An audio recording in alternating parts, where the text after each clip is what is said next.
Hi everyone, welcome to our podcast. My name is Kristína and this is my colleague Helena. Hello everyone. We are students from Charles University, and in today's podcast we are going to talk more about the 2015 NPT review conference, and we will also debate the future one, 2022 NPT review conference. Our podcast consists of two parts. The first is theory and the second part is the interview with Dr. Tariq Rauf. You are going to hear more about the NPT review conferences and also about the NPT itself. You will get to know the role of the preparatory committees, the engagement of civil societies, and also the Stockholm Initiative.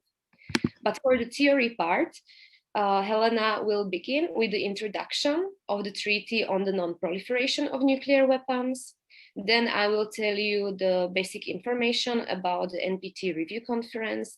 And then, as already mentioned, comes the interview with Dr. Tariq Rauf. But in order to do that, Helena will introduce our honorable guest. So thank you for introduction. And now we move to the Treaty on the Non-Proliferation of Nuclear Weapons, NPT. The NPT was signed in 1968 during the Cold War. It is a cure of non-proliferation regime, and the treaty consists of three pillars: disarmament, non-proliferation, and peaceful use of nuclear energy. According to Article 6 of the treaty, all nuclear powers that signed the treaty promise to undertake a complete disarmament. Overall, 191 states joined to this treaty, including 5 nuclear powers: the United States, Russia, China, the United Kingdom, and France. Other non-nuclear states promise to not build nuclear weapons in the future. For this reason, the treaty is considered as a milestone in Cold War era. It was designed to prevent spread of nuclear weapons, and in addition, it promotes cooperation in peaceful use of nuclear energy and builds trust among member states. States parties decided to create a safeguard system under the responsibility of the International Atomic Energy Agency. This agency is in charge of inspection that should verify the compliance with the NPT. The International Atomic Agency was established in 1957 within the United Nations, and it also promotes peaceful use of nuclear technologies. In 1995, states parties decided to extend the treaty. They agreed on indefinite extension of the NPT. And I would like to also point out to non-signatories, states that have nuclear weapons, but they did not sign the treaty. It is Pakistan, India, and Israel, but Israel did not officially declare its nuclear program. We have also 2 special cases. The first one is North Korea. The North Korea became part of the NPT in 1985, but the North Korean leader decided to withdraw from the treaty in 2003. So it is possible to withdraw from the treaty. And since 2003, the North Korean nuclear program has been unresolved problem in international relations. The second case is Iran. Iran is part of the NPT. Iranian leader signed the treaty in 1970 and promised to reduce nuclear program only to peaceful use. But the International Atomic Energy Agency revealed that Iran had a uranium enrichment program, which was in contradiction to the NPT commitments. Lastly, I would like to mention that the NPT is criticized by non-nuclear opposition because nuclear powers have no deadline for disarmament, so they are not forced to end their nuclear programs and reduce their nuclear warheads. Thank you, Helena, for the wonderful introduction. As you rightly mentioned, there is no deadline, and because of that, to ensure that there is progress on the non-proliferation regime, every 5 years, states parties to the treaty meet to review its implementation. The last one was in 2015 and was scheduled to take place in New York in 2020. Sadly, it was postponed, and it is already the 4th time due to the COVID-19 pandemic. And current date is the 1st of August to the 26th of August, yet this date still needs to be confirmed. When we did the interview with our guest, Dr. Tariq Rauf, we all believed that it is going to take place in New York from the 4th of January till the 28th of January. Sadly, as already mentioned, it was postponed. So we will see if it will actually then take place, but it is scheduled to take place in New York, in the United Nations. And now I introduce you our interviewee. We are really glad that Dr. Tariq Rauf accepted our invitation to our podcast because he has a long-standing experience in non-proliferation policy and diplomacy. In 2014, he became a director of SIPRI's Disarmament, Arms Control and Non-proliferation Programme. He also worked as senior advisor to the chair of the Disarmament Committee at the 2015 NPT Review Conference and to the 2014 NPT Preparatory Committee. He held a post of head of the Verification and Security Policy Coordination Office at the International Atomic Energy Agency. He also worked as coordinator of the multilateral approaches to the nuclear fuel cycle. He worked as alternative head of the International Atomic Energy Agency delegation to the NPT conference. He was an expert advisor to the Canada's NPT delegations, and he attended all NPT meetings from 1987 to 2019. So for this reason, we believe that Dr. Rauf is the best person who is able to answer all our questions connected with the NPT Review Conference. And in the second part of our podcast, you hear our interview. We will discuss the outcome of the 2015 NPT Review Conference, the future 2022 NPT Review Conference, as well as role of Preparatory Committee.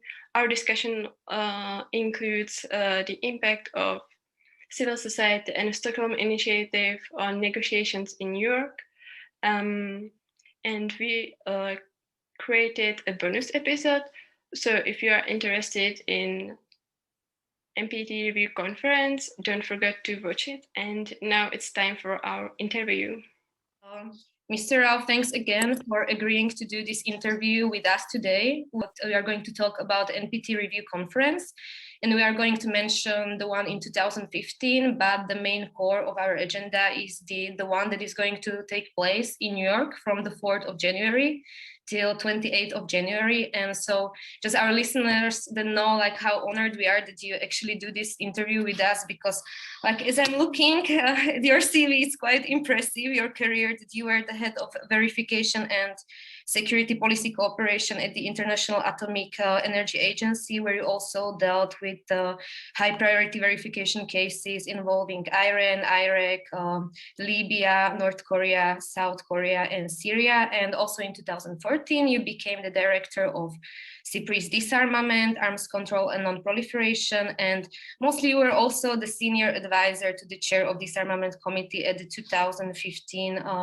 NPT Review Conference. And then, since you held various positions throughout your career, I was wondering from your personal experience, like in which position do you feel that you could contribute the most to the non-proliferation regime and disarmament? Mm-hmm. Well, thank you, first of all, for asking me to do this interview with you. I'm always happy to speak with young people, and you are the new generation to take forward this struggle for non-proliferation and disarmament, because my generation is leaving you the gift of 13,000 nuclear weapons and nearly 2 million tons of weapon-usable nuclear material. So I actually started my career working for a think tank in Canada.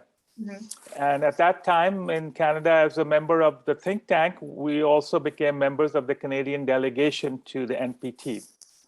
So I've attended every NPT meeting since 1987. This is probably before you were born. Yeah, that's right. So, so over the years, I've sort of got a lot of expertise attending these meetings. But coming to the IAEA in 2002 really gave an opportunity to implement what I had learned and experienced in terms of policy, and actually dealing with actual cases of Iran, Iraq, North Korea, South Korea, Libya, safeguards in all countries. And I was also the alternate head of the IAEA NPT delegation. So the head of the delegation is always the Director General, who only goes for 1 or 2 days to make the high-level speech, and then they come back, and then the rest of us, we run the delegation. And then in 2014, I was the advisor to the chair of the main committee, to the chair of the preparatory committee in 2014, which was the last preparatory committee before the review conference. And then in 2015, I advised him on main committee 1, which deals with nuclear disarmament issues. So NPT is very close to my heart, and I've sort of done this book with Ambassador Dhanapal, where we talked from 1995 all the way to 2020, when this conference would have been held, but because of COVID, it's now happening in January of next year. So thank you very much for elaborating on your career. It's a very lengthy one and impressive as well. Now I would like to talk a little bit about 2015 NPT review conference. And many people regard it as major failure since no final document was adopted. And I was wondering if you could elaborate on the reasons for such an outcome. So every review conference success or failure is judged by whether or not it can produce an agreed outcome document. Now, I will first say a little bit about this, and then I will come specifically to 2015. So NPT documents have to be agreed by consensus, the term we use. So consensus can mean at one level, everyone agrees. But another meaning of consensus is people disagree, but they don't disagree so much to say no. So they're unhappy, but they're willing to go along with the agreement, but their heart is not into it. For political reasons, they don't want to have a failure, so they say, okay, I can live with it. I'm not very happy. I didn't get what I wanted, but it's okay. So there's a difference between where everyone agrees, so they are committed to it, and then where some people are not committed to it, but they don't want to make trouble, or they just say, fine, So in 2010, that's what happened. So the preparatory committee meetings in 2012, 2013, and 2014 were quite problematic. So for the first time, every review conference is preceded by 3 preparatory committee meetings in the 3 years before the review conference. So after we had the review conference in 2010, in 2011, we have no meeting. Then 2012, we have the first preparatory meeting, 2013, the next one, 2014, the third, and then the review conference. So same thing, 2017, 18, 19 prep comms, and 2020 review conference. So already the 2012 preparatory committee, which was held in Vienna, and I'm very proud that I was the one responsible for moving the first meeting of the PrepCom from New York to Vienna. Because of this in 2007, so this was the second time. So 2012 didn't go very well because already there was this tension between the United States and Iran. Middle East tensions were there. Russia-US relations were beginning to cool down a little bit, even though we had the New START agreement agreed between the 2 presidents, Medvedev and Obama. And then 2014 also was problematic. So going into 2015, the atmosphere was not very positive. And the Arab states were quite insistent that the promise that had been made to them in 1995 to have a Middle East zone had not been fulfilled. And in the 2010 review conference, the US had promised to hold an international conference on a Middle East nuclear weapon-free zone in 2012, which is also an election year in the US. So the US unilaterally canceled the holding of that conference. And they didn't consult with the United Kingdom and the Russian Federation, who are the co-sponsors of the Middle East resolution from 1995.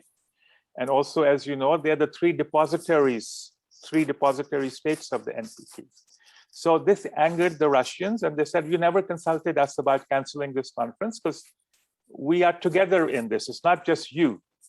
And you just put it on the web saying the conference is canceled. You don't even have the courtesy to give us a phone call to Moscow or send us a note. So the Arabs were really quite angry. And so a multilateral consultation process was set up in the intervening years, 2013, 2014, led by Ambassador Jaakko Laeva of Finland, where Israel came to these informal discussions on a zone outside of, in the discussions in Geneva and a place outside of Geneva, but they also failed. So everyone expected 2015 to be a difficult review conference. So first of all, the Bush administration was backpedaling on what we had agreed in 2010. And as I mentioned already, 2010 was less than what we had agreed in 2000 from my point of view. And then on the Middle East issue, the Arab states said, okay, the 2012 conference that you didn't hold, we now want you to hold it in 2016, which is the next year. And the US refused to do it. So the review conference failed on these two issues.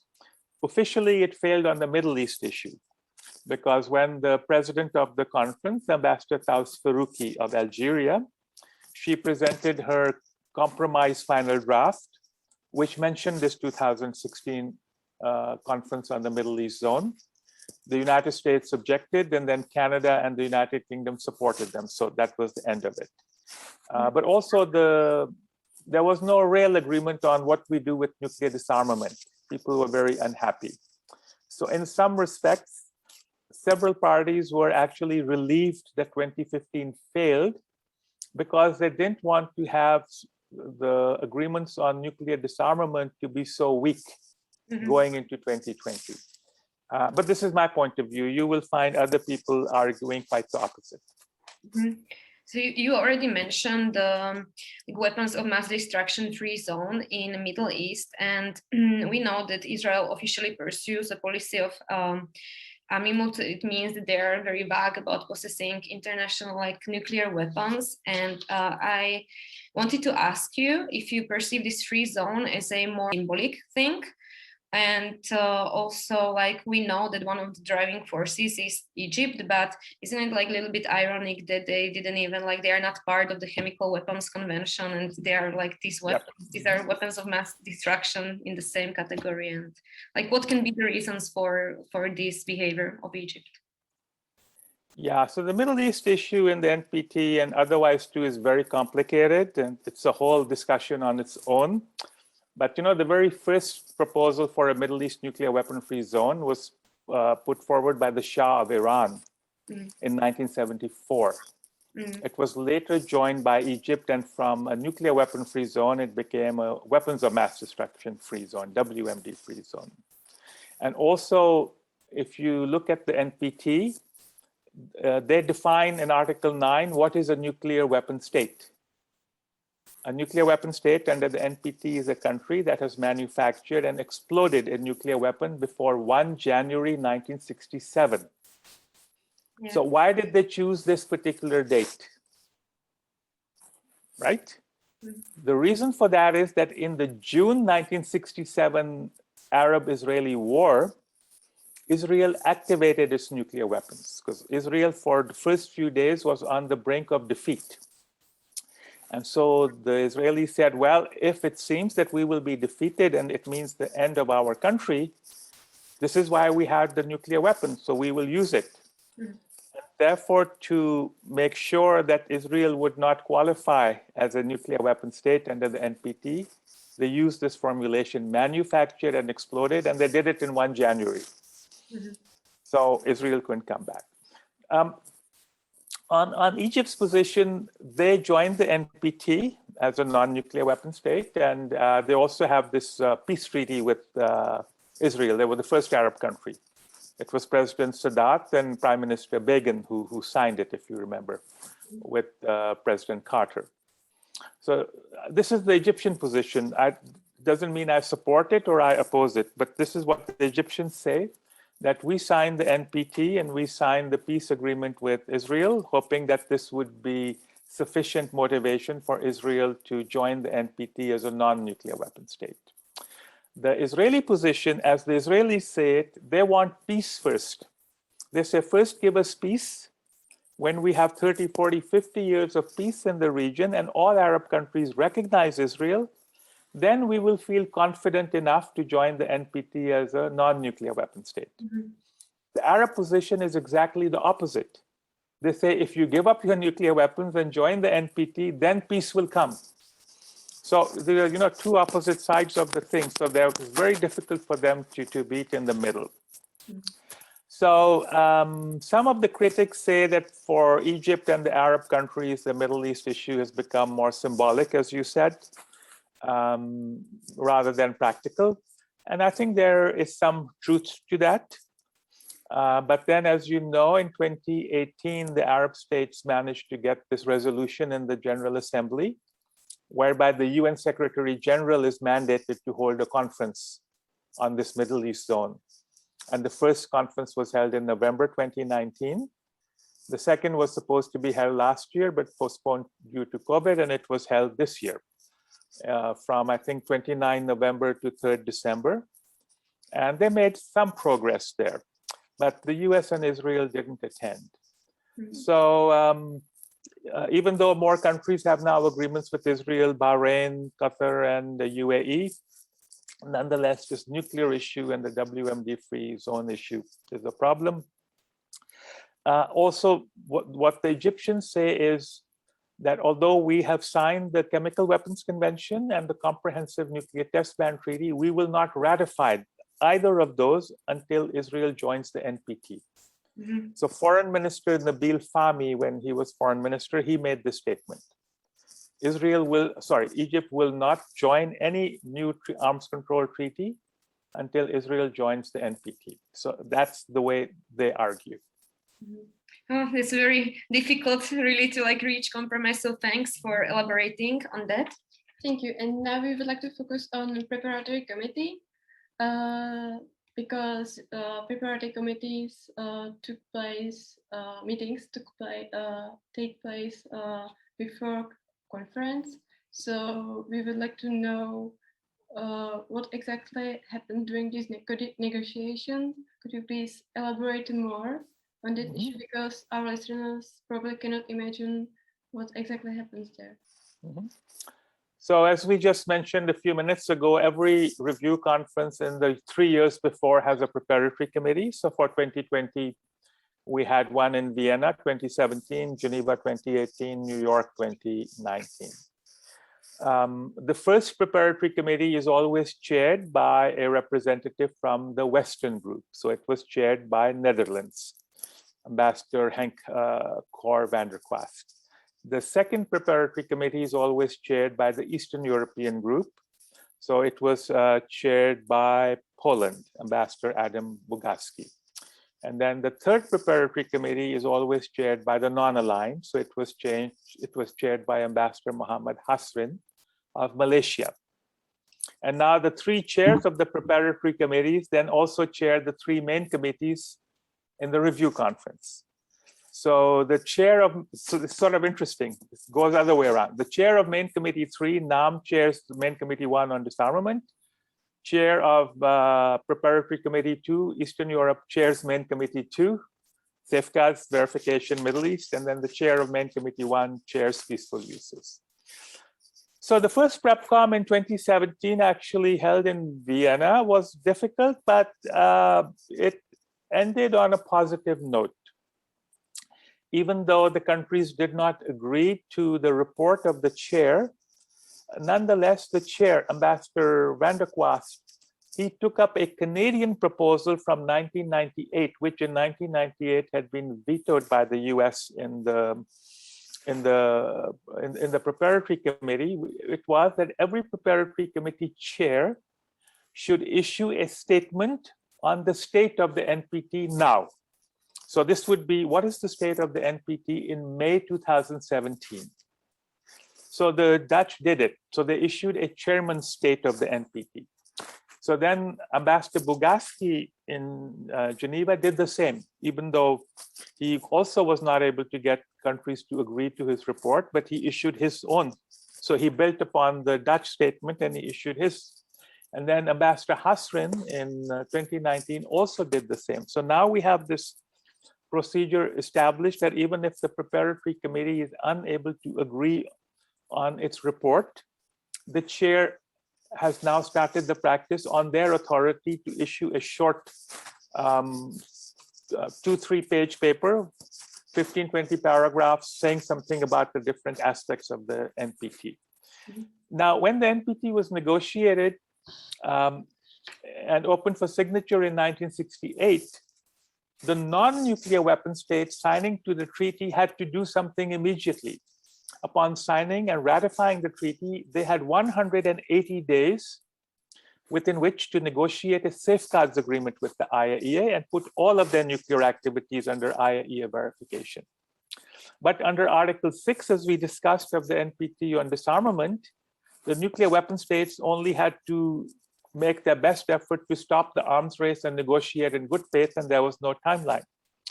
So the countries at that time in 1968, who were what we call threshold states, or countries that could have developed nuclear weapons, like Sweden, Germany, Italy, Switzerland, and others, they said, well, you know, we are giving up our option to develop nuclear weapons immediately. And the nuclear weapon states have no timeline. So why should I sign a treaty that goes forever when we have this imbalance? So one way of having balance was to have a meeting 25 years to decide on the future of the treaty. But the second was to have a review conference every 5 years. So the NPT is the first multilateral treaty that has the review conference mechanism. So that in this case, the non-nuclear weapon states, which are always the majority, because we only have 5 nuclear weapon states, they can review how the treaty is being implemented in the previous 5 years, and also to agree on how we can improve implementation and establish new benchmarks for the next 5 years. And so this is what would be agreed in a final document. So that is the role of the preparatory committee, is to make recommendations to the review conference to consider for the next 5 years. The review conference is not obligated to accept the recommendations of the preparatory committee, but this is a starting point.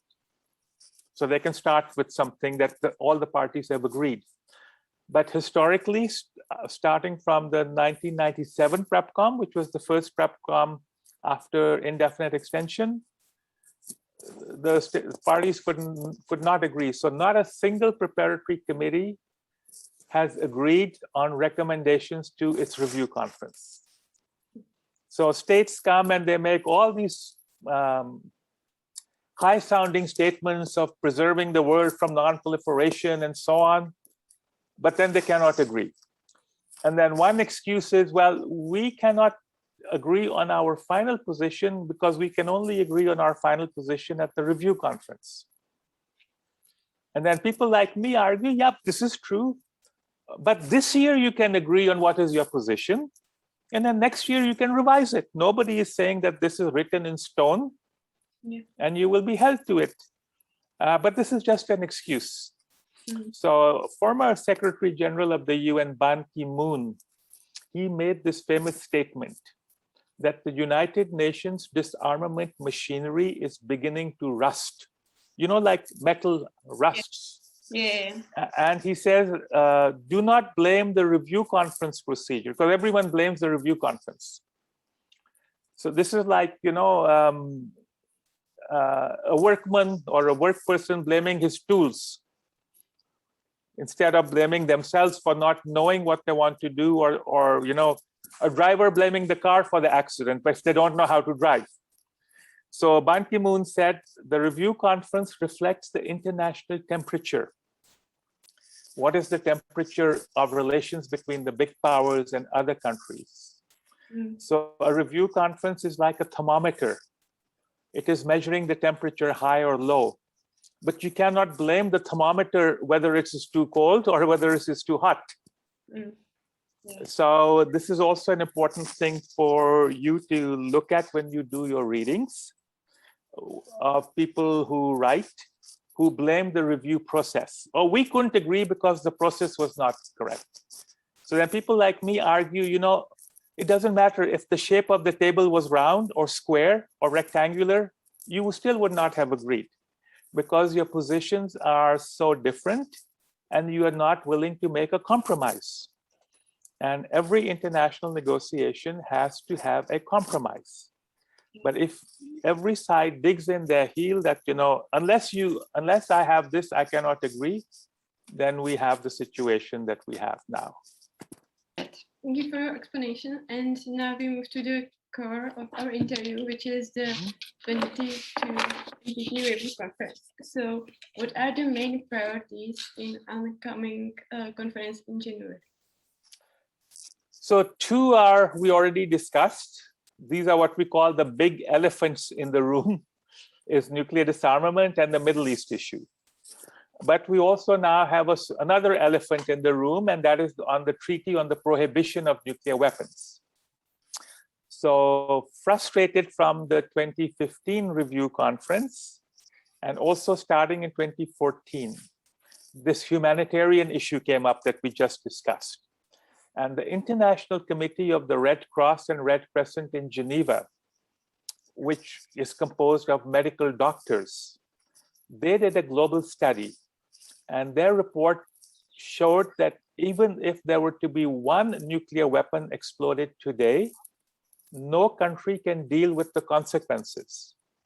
I mean, just look at us today with COVID.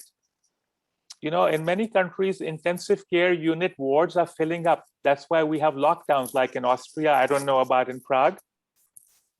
But, you know, if there were to be a nuclear war, the doctors would be dead, the nurses would be dead, the hospitals would be destroyed. So where would be these ICUs for injured people to go? So this was the point that they raised. And they said from a humanitarian perspective, we need to get rid of nuclear weapons. So that's why we had these three conferences, one in Oslo in 2013, then one in Mexico in 2014, and then the final conference in Vienna in December 2014 on the humanitarian initiative. And then in Geneva, we had two open-ended working groups, which in 2016 in the General Assembly, by a majority of 122 votes, it was agreed to negotiate a treaty on the prohibition of nuclear weapons in 2017. So this was vehemently opposed by the nuclear weapon states and the NATO allies.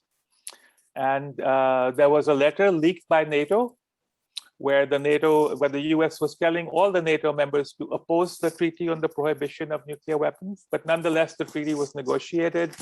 In 2017, it opened for signature, and it entered into force in January of this year. And in October last year, when the treaty was approaching entry into force, because it would enter into force when 50 countries have ratified, the US sent letters to countries to unsign the treaty and those that were thinking of signing not to sign. So that this has become a big issue. The nuclear weapon states and the NATO states and Australia, Japan, South Korea, which are part of the US nuclear alliance, they do not want any mention of the prohibition treaty in the review conference, as if it never existed. Because they say this treaty does not bring nuclear disarmament. It is, according to them, this treaty undermines the NPT. And then you have 122 states on the other side who say no, the prohibition treaty is a way of implementing Article 6 on disarmament, like the nuclear test ban treaty and the fissile material cutoff treaty.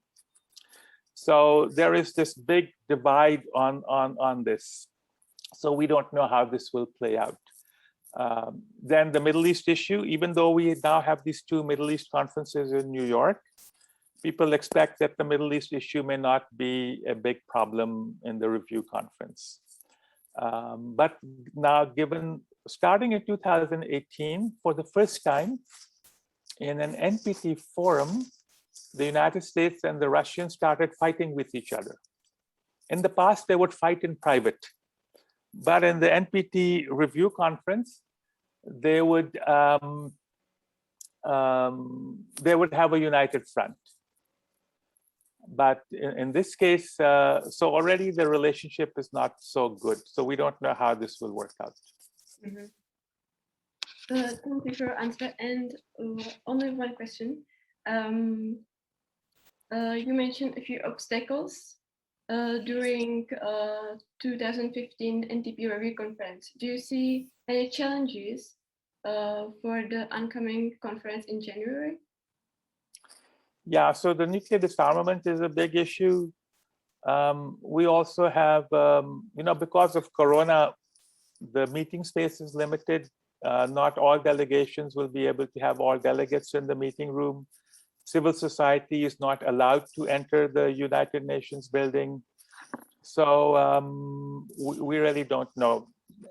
More or less, the feeling is 50-50 of a successful conference or a failed conference.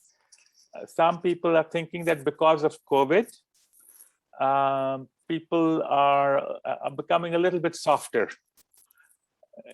That, we are meeting in the day of COVID, so let's not fight over these issues. If we can make a compromise, let's try to make a compromise. Already the conference is 2 years late. We should have had it in 2020. Time is running. But on the other hand, there are also countries that have very strong views. So until the conference opens, we don't know how this is going to work. Mm-hmm.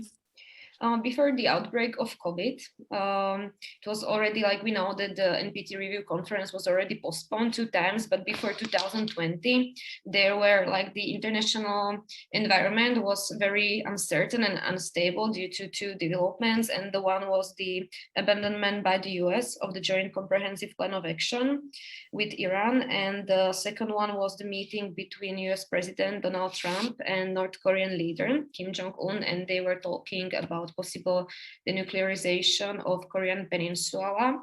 Do you think are these discussions going to be prominent also in 2022 NPT review conference? Is it still going to prevail? Yes, this is a good point. I should have mentioned this. The Trump administration stepped out of the JCPOA, the Joint Comprehensive Plan of Action, in May 2018. And then starting in June 2019, Iran also started stepping out. And now here in Vienna, we are having these negotiations indirectly. And they were just postponed again without agreement. So some people are expecting that maybe Iran might take a tough position on some issues in New York. Others say that it likely will not, so we don't know whether this will be an issue. If Iran is criticized by Western countries in Main Committee 2 too much, then I think Iran will have a motivation to retaliate. But if it is criticized in a mild form, then maybe Iran can deal with it. So it depends on how the JCPOA issue is handled at the review. In any case, the review conference is not the forum for solving the JCPOA issue. Yes. It should be solved by the JCPOA countries and not politicize the review conference. Mm-hmm. Thank you for another point is export controls, which also relates to Iran. And if you look at some of the papers submitted by the non-aligned movement, they are critical of the position of the nuclear suppliers group to open up nuclear cooperation with India, starting in 2008, as you know, and also with Israel. Okay, thank you. And we noticed that civil society is quite engaged in nuclear disarmament in previous years. For example, the International Campaign to Abolish Nuclear Weapons try to create a pressure on the nuclear weapon states. And also I have to mention the Stockholm Initiative that also tries to create a pressure. So I would like to know, to what extent can civil society and Stockholm Initiative influence the outcome of negotiation in January? So civil society has been becoming more and more active over the years, and they helped with the Treaty on the Prohibition of Nuclear Weapons, which is why they got the Nobel Peace Prize for 2017 for their assistance with the TPNW. And civil society generally is present, and they have interactions with the delegates at review conferences, and civil society gets one session, which is either one morning or one afternoon, to make their statements to the review conference. So because of COVID, all civil society has been prohibited from entering the UN. So it has nothing to do with the NPT, it has to do with the UN. So those restrictions will not be lifted. So civil society will not be able to enter the UN. I'm told they will be able to follow it virtually through Zoom or whatever. And civil society will get an opportunity to make their presentations on I think on the 8th or 9th of January, the 3rd or 4th day after the review conference opens, but virtually, not in person. So even though Zoom, etc., is very good, it's still not the same. And we can do an interview by Zoom, but when you want to influence somebody, you want to be there, you want to look into their eyes, you want to share a coffee with them, you want to read the body language, you want them to give a piece of paper, you want to sit at a table and write on a piece of paper and make changes. So all of that will be missing. So many countries are unhappy about that. I should mention, we hear a lot about democratic countries supporting civil society. But it's some of the democratic countries which oppose civil society coming to the NPT and disarmament meetings.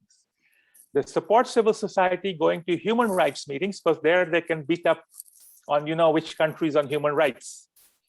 But when it comes to nuclear disarmament, some of these same champions of freedom of speech and civil society don't like civil society in the room. And I can tell you that from experience. In 2015, I was, as you mentioned, the person assisting the chair of Main Committee 1. But some of these countries did not allow me to accompany the chair of Main Committee 1 to some of the small room negotiations because I was although I was part of another country's delegation, but they still regarded me as civil society person. Mm-hmm. So it's still an issue for some of these countries to have civil society in the room. So the countries that benefit the most from civil society in the room are mainly the non-aligned countries, which have small delegations. They don't have the resources of the richer countries.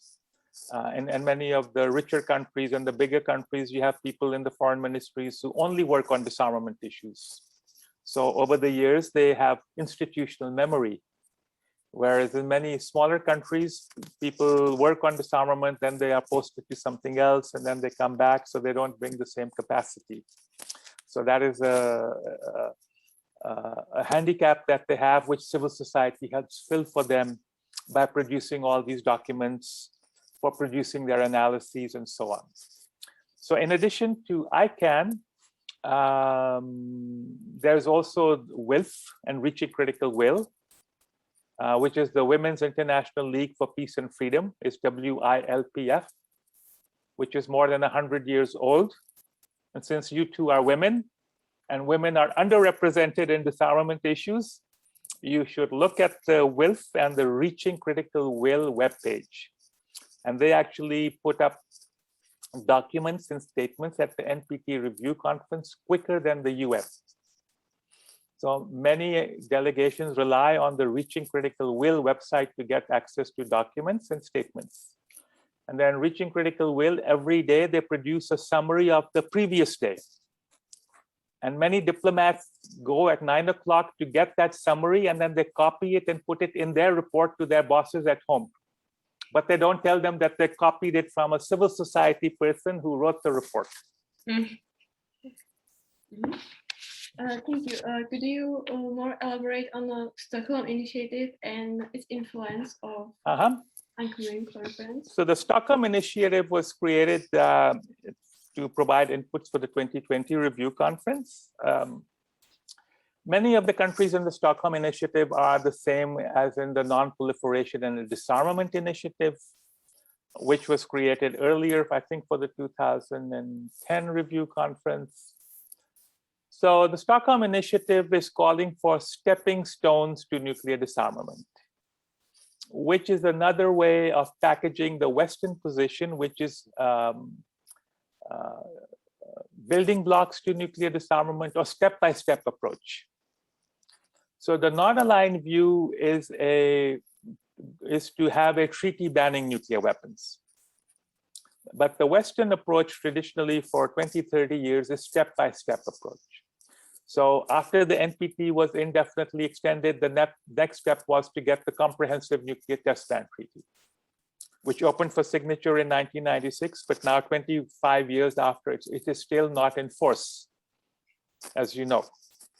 So it is a step not fulfilled. So then they said after the CTBT, we need it. The next step will be a fissile material cutoff treaty, a treaty banning the production of nuclear material for nuclear weapons, highly enriched uranium and plutonium. But the mandate didn't say anything what to do with existing stocks. This FMCT would only ban future production. But as I mentioned at the beginning of this, we have 1,400 metric tons of highly enriched uranium, which is 1,400,000 kilograms. And we have about 450 metric tons or 450,000 kilograms of plutonium in the stocks. It takes 25 kilograms of HEU to make one weapon. And we have a 1,400,000 kilograms. It takes 8 kilograms or less to make a nuclear weapon with plutonium, and we have 450,000 kilograms. So some people say it is like the bathtub in your bathroom. It is full of water. The taps are open and the tub is overfilling. And all you want to do is to shut the taps. But the tub is still full. And eventually it is so heavy that it's going to fall through the floor below, because it's so of course you need to shut the taps, but then you also need to empty the tub. Yeah. So you need to stop the production, but then you also need to deal with the existing stocks. So these existing stocks are not subject to any international monitoring or verification. So one view is to put this material under IAEA monitoring so that it cannot be used for nuclear weapons until it can be put in a form no longer useful for nuclear weapons. But the weapon states, they do not agree to this. So it's countries like Pakistan who are opposing consensus in Geneva to start the negotiation, because the Pakistani position is you gave India this exception in 2008, even though it is a non-NPT state. And India has much more nuclear material for weapons than I do, so I feel insecure. And therefore, until I make enough nuclear weapons material that I feel secure to balance India, I cannot agree to an FMCT. India then says, well, I need more material because China is modernizing. So, and so security. we just, exactly. So we go around the circle. So then we say, fine, what is the next step after FMCT? And then you don't get anything concrete. Oh, risk reduction. Fine. Now everyone wants to talk risk reduction. But who has created nuclear risks? Is it the Czech Republic? Is it Austria? No. The nuclear risks have been created by the nuclear weapon states. Now they have hypersonic weapons. They're making modernized nuclear weapons. They're making new submarines. They're making new missiles. They're making new bombers. They are engaging in dangerous military activities with each other. But the blame goes on the non-nuclear. No, you first. So who's going to reduce the nuclear risks? It's the weapon states. And so now the Stockholm Initiative, unfortunately, well-meaning, is basically focusing on nuclear risk reduction. And in the NPT, they want this to be a permanent item for discussion.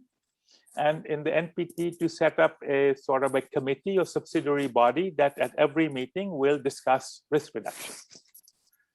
This is a little bit like me being your neighbor.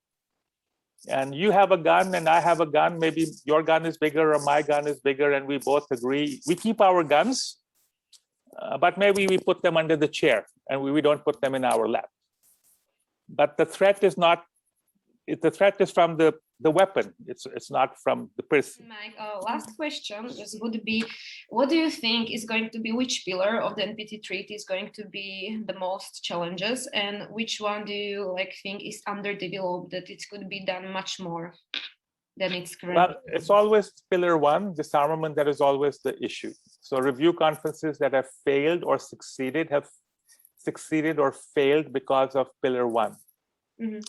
Pillar two has some heated debate on export controls and safeguards, and on individual cases like Iran, Iraq, Libya, and so on. But they can reach agreement. And then the third pillar on peaceful uses is generally not controversial. So it's always pillar one that holds up agreement. Now, for diplomatic reasons, countries will keep one or two issues open in pillar two and pillar three. And then when everything is agreed in pillar one, then those open issues are also agreed. This is just insurance policy that countries want to do. So pillar one will always be the most controversial one. And then one part of pillar two that deals with regional issues, Middle East, and the second regional issue is North Korea. China's view generally is not to be too critical of North Korea. And they say eventually you want to talk to North Korea and you want North Korea to agree to something. So abusing North Korea and criticizing North Korea excessively is not helping anyone. Mm-hmm. So you may feel happy by having strong language against North Korea, but it doesn't get any results. So the other countries that are concerned about North Korea, they don't like that. So there's always this tension between China to some extent and the other 5 of the 6-party talks regarding North Korea. Iran, again, there's some tension between the non-aligned who sort of tend to support more the Iranian view, and then you have the Western countries who support the Western view. Mm-hmm. But it's really main committee one on which a review conference sinks or swims, as they say. Thank you very much for agreeing to do this interview with us. It was awesome to hear from your experience and really to get familiar with the work of the review conference. So we also hope that for our listeners it was valuable and we maybe inspired them and also you to pay attention close, because we know that people already feel disconnected from the past, that they perceive it as something that happened a very long time ago, but it's still very relevant issue. We see that the environment is very sometimes unstable and can turn from 1 second. So we will see what will be the outcome, and if there is going to be any final document. Do you have something that you would maybe tell us more, or our listeners, or some tips, or I don't know? Well, we can have a short conversation end of January if that helps you. Mm-hmm. That would be very easy.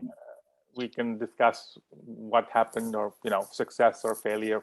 Mm-hmm. Perfect. That would be okay. Thank you. Then we will. Good. We will then write you also when our podcast will be ready. So thank you very much, and have a great day. You too. Thank you. Good luck with your project. Thank you very much. Okay. Bye-bye. Bye.